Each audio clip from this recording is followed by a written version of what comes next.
click on the button Run, and you have this screen.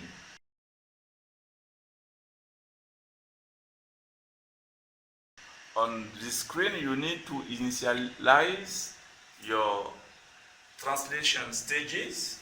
So you click on the initialization button and you just wait to have everything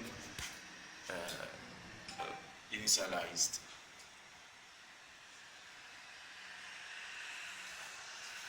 So at this step, you just wait, and you have each translation stages going to its reset value, one by one. You have the first one now. The second one is being reset.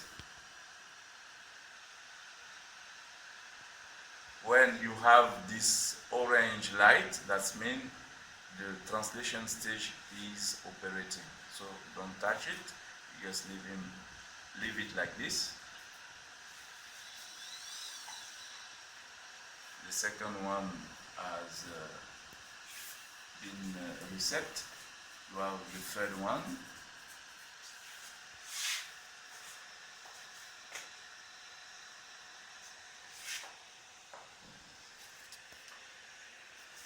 And now you have everything reset.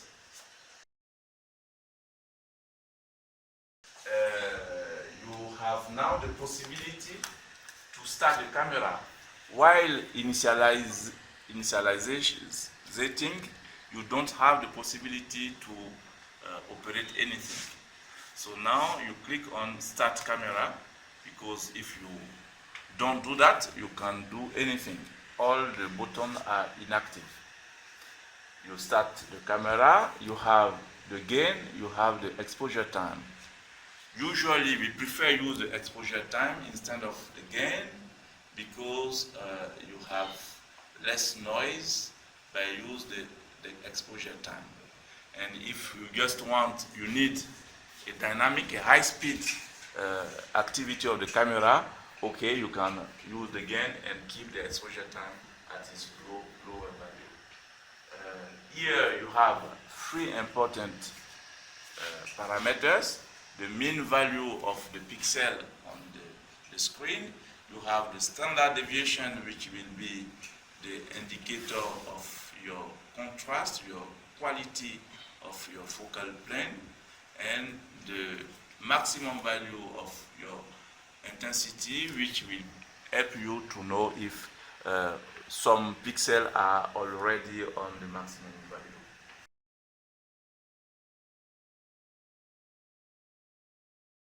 Okay, so first step, you choose your laser. You switch on one of the laser. You will switch on the first one, and then we increase. We set the step value. Here we choose the value 1 in order to make sure that we have not a very abrupt increasement, just to see how things working. And by touching the plus button, you increase with the step you set before. So we will have here 1, 2, 2 plus 1, 3, and etc. And you look at the image and see if it's getting better.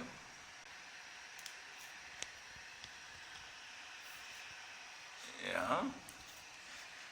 So we continue to increase the exposure time. As I say, we can as well increase the gain, but it's better not to use this parameter.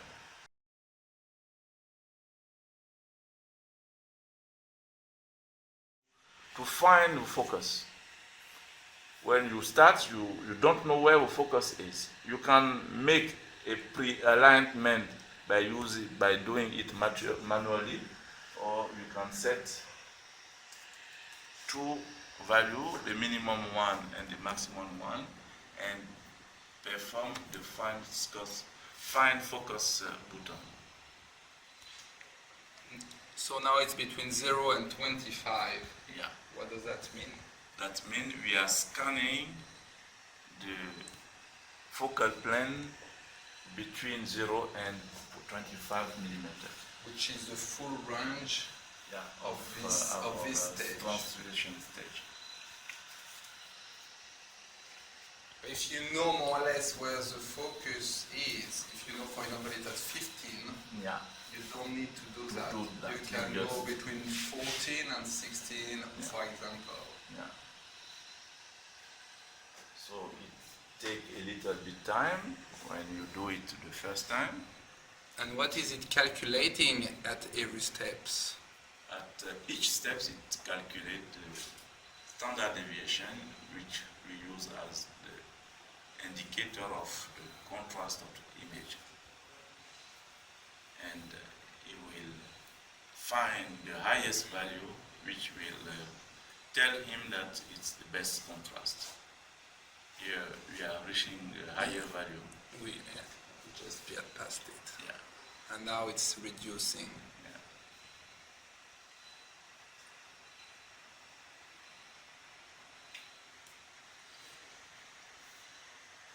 So he make a first scan and then he will refine the scan.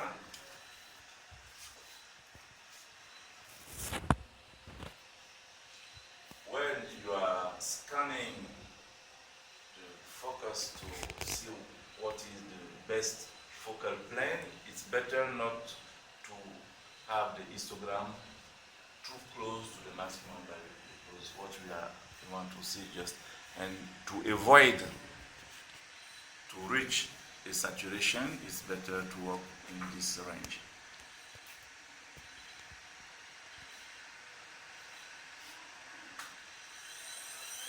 Now he will go to the best value he got and refine this value. If you look at the standard deviation, it seems to decrease now. That means it's moving from the good value. He know it and he will come back.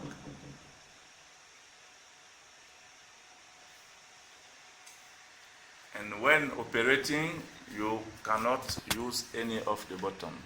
Everything is inactive while trying to find the focus. So you just wait. But if for any reason you want to stop, you can do it. I think it has now finished. This button is active.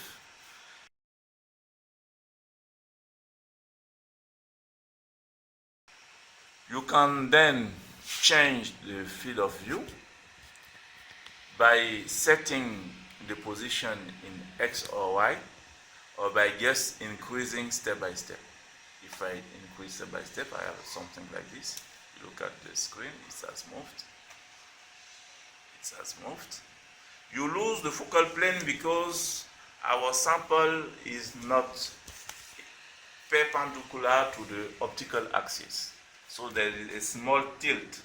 So when you move from the focal plane, you from the field of view where the focal plane was good, when you move from it, you lose the focal plane. So you can refine, just click. You don't restart everything. You can just click on focus to just refine it.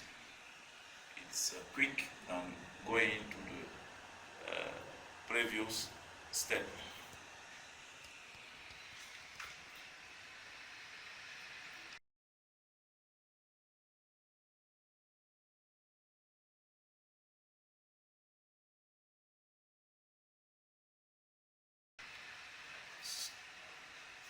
So when this histogram is fully on the right or gets on the right, that's when you saturate. Yeah. And what is there any indication on the image of this saturation? Okay, we can do it. We will just increase the exposure time. I put a step 10 and I increase 10 by 10. Okay. And then so this what histogram happens is moving on the right. And if you look at the screen, you can see that you have some red points.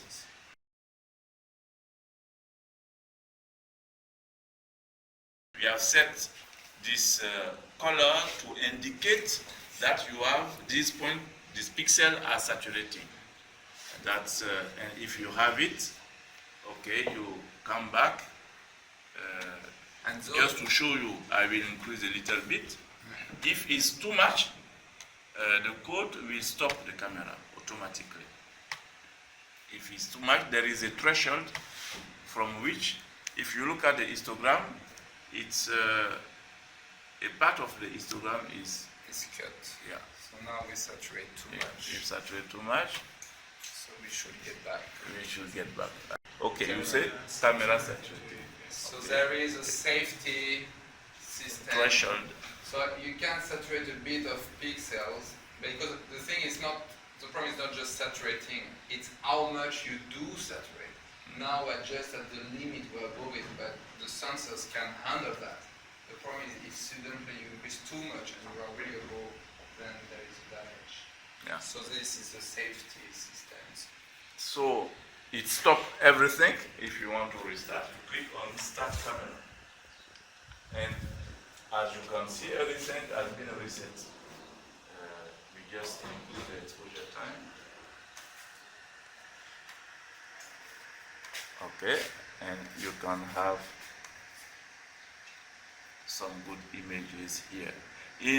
On the right, in top right, you have the free diagram indicating X, Y, and Z. You use it to set the field you want to examine it. You can do it step by step. You can do it by just setting a value and say, okay, I want him to go to the position 5 millimeter, and I click on go, and he moves to 5 millimeter. I say for Y, I want him to go to position 7 millimeter, and I click on go, and he will do it. And then he did it. You can see the numbers here. This is where he is, and this is where you want it to be. Yeah. In fact, you don't have a closed loop in this system to make sure you are on the right value, but you have on top have some translation which are very precise. You can set up the closed loop. This is the open loop operating system. Okay, so you have not the injection of the value and refining. Okay, so I just decrease the exposure time to remove the saturated pixel, but the focal is not very good. So we can use focus, or you can refine around this value. We are now around 13 and 25, so I can just ask him to refine between 12 and half and let's say 15 to give him a good range between this position. So he will refine again, but we could have done the same thing by using the focus. He will just refine because we didn't go very far, so we can find the focus more quickly than this. But I show you the two possibilities. I have already done this, so I come back to the traditional way to find the focus. And then you can capture the image. When you capture the image, you save all the parameters used to capture the image. The value of the gain, the value of the exposure time, the position in which the images have been captured, everything. All parameters. All parameters. So that I'm working, I have a call, I have a meeting, Okay, I just capture this part and I go. When I come back, I can make load data. By making load data, it will recall all the parameters which have been saved when you had your images. Okay? And put them at this position. So where is the load data? Where is the button? The load data is here on the right, in the middle of the right. Now it's active because it was making the focus, so it was not active. So I guess remove the saturated point by decreasing a little bit the exposure time. Because if you look at here, you can see that there is some saturation. Okay, so you have capture. You can capture an image. You will give us hand to give a name. So capture was just... We give a name, let's say the name of me. We put one me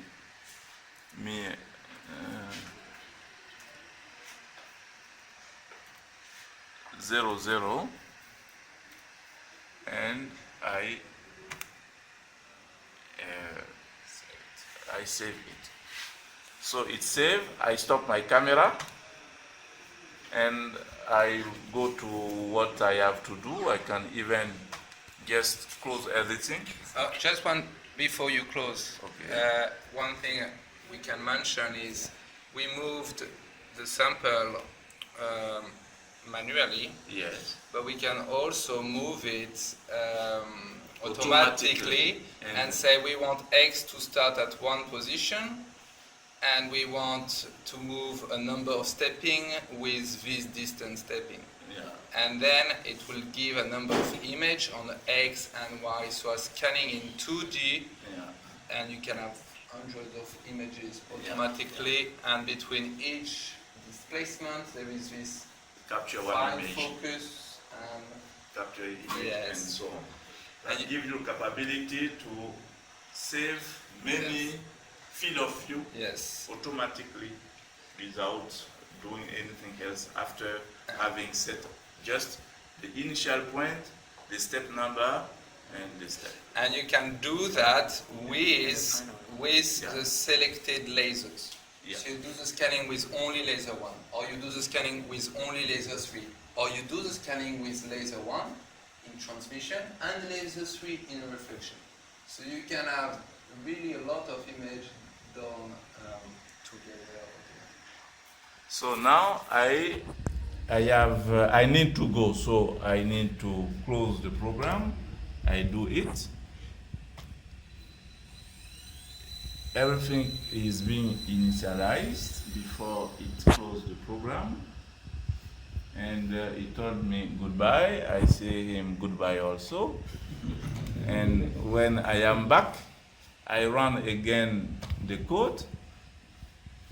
I have the initialization button. I click on it.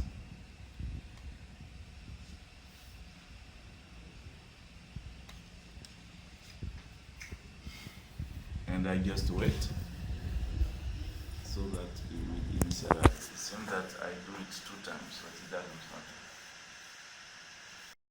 For recalling what you storage.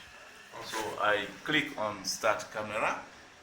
Now I have hand to do what else I want. I go to load data and I took my me here and make it open. He choose the laser, you see, I have the green laser. He choose the position where I was before leaving, and everything I have automatically my image. Very nice. Okay, so I tried this for 1 week. I stopped everything. I went to other thing, and I tried 1 week.